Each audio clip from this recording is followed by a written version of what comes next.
Je vais maintenant passer la parole au groupe écologiste pour 4 minutes. Monsieur Longeon. Merci.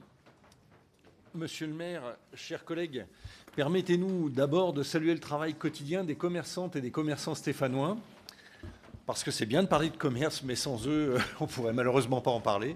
Leur engagement, leur résilience, leur créativité sont des piliers de la vie économique et sociale de notre ville. Ils animent nos quartiers, ils créent du lien.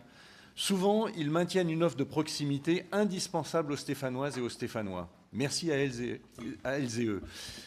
À ce titre, d'ailleurs, avec les fermetures récentes, nous pouvons que souligner que les commerçants locaux, eux, ils partent moins vite de nos centres-villes, de nos quartiers, que les grandes enseignes, qui sont, eux, uniquement boostés, poussés par leurs chiffres d'affaires nationaux.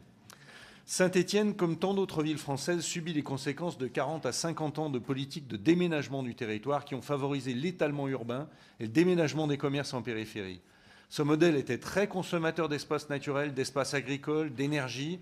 Il a aussi un coût pour celles et ceux qui ont été poussés à vivre loin du centre-ville, les temps de transport, les budgets essence et isolement. Pourtant, des villes ont agi différemment. Toutes n'ont pas le même style que nous. À Copenhague, par exemple, la municipalité a limité la construction des grands centres commerciaux en périphérie et misé sur la revitalisation des quartiers centraux avec des rues piétonnes, des places animées, des commerces de proximité. Résultat, le centre-ville est aujourd'hui l'un des plus dynamiques d'Europe avec une fréquentation en hausse constante. En Angleterre, les centres commerciaux périphériques n'ont pas utilisé les grandes enseignes publicités tapageuses que nous voyons aujourd'hui et qui abîment nos paysages. Les Stéphanois aiment marcher, faire leurs courses en ville, utiliser leur tram. Nous allons leur donner les moyens de l'aimer encore plus. Cela passera par un partage des mobilités ambitieux qui favorise le partage de la voirie et des mobilités douces. Rappelons que le stationnement gratuit tous les week-ends n'a surtout attiré que des voitures ventouses et pas des voitures de clients pour les commerces du centre-ville.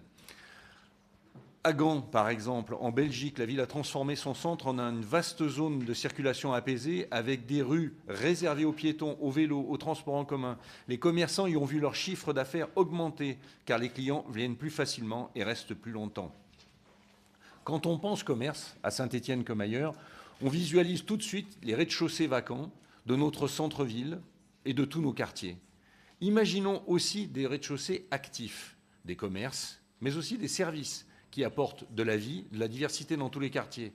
On peut même imaginer des parkings à vélo comme cela a été fait au pied du Crêt-de-Roc, peut-être des toilettes publiques en centre-ville et dans différents quartiers, des espaces de livraison mutualisés, des points de tri, des points peut-être de rassemblement et d'attente pour les distributeurs de commandes à distance, je ne cite pas les noms des sociétés. À Fribourg-en-Breslau, en Allemagne, le quartier Vauban intègre ainsi tous ses services dans chaque immeuble, ce qui rend la vie quotidienne plus simple et plus durable. Les rez-de-chaussée stéphanois peuvent aussi accueillir des associations, des artisans, des lieux de service à la population. Ces forces vives sont essentielles pour une ville inclusive et dynamique que nous voulons. À Lyon, le projet Ville Vitrine Solidaire a permis à des associations de s'installer dans des locaux vacants, offrant ainsi des services de proximité tout en dynamisant les rues.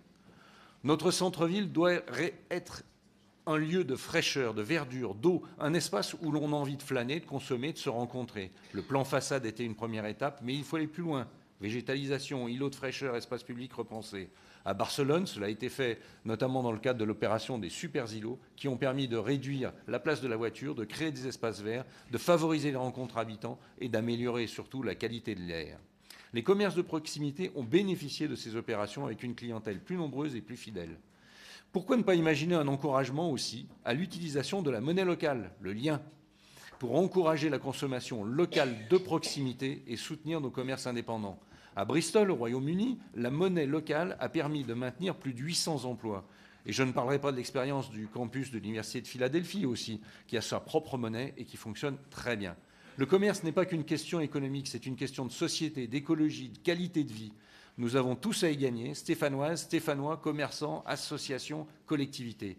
Travaillons ensemble pour faire de Saint-Étienne une ville où l'on a envie de vivre, de consommer, de se rencontrer. Une ville où le commerce est un levier de transition économique et sociale.